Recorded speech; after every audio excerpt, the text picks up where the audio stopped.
من ساعة ما الحرب دي بدأت في موضوع مهم جدا محدش ركز عليه، أو يمكن محدش يعرف عنه حاجة أصلا. الموضوع ده بيلف ويدور حوالين راجل اسمه إيال زمير.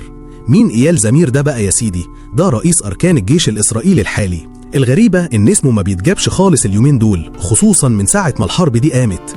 لكن الحقيقة اللي كتير ما يعرفهاش إن زمير ده هو العقل المدبر لكل اللي بتعمله إسرائيل في إيران دلوقتي. تعرف إن زمير ده هو اللي عمل نقطة تحول في سياسة تل أبيب العسكرية؟ زمان كانت إسرائيل بتهدد إيران بس لو وصلت للقنبلة النووية، لكن زمير غير اللعبة خالص. هو اللي خلى إسرائيل تفكر في ضربة استباقية ضد طهران وتستهدف أكبر عدد من قادتها وعلمائها. المفاجأة الأكبر إن زمير ده كان راسم الخطة دي كلها وكاتبها في مقال بحثي من حوالي 3 سنين، واللي بيحصل دلوقتي ده كله هو تنفيذ حرفي للي كاتبه. يعني من الآخر اللي بيحصل ده مش وليد اللحظة، ده شغل تخطيط وتفكير سنين. تفتكروا ليه اسمه مختفي من الصورة كده؟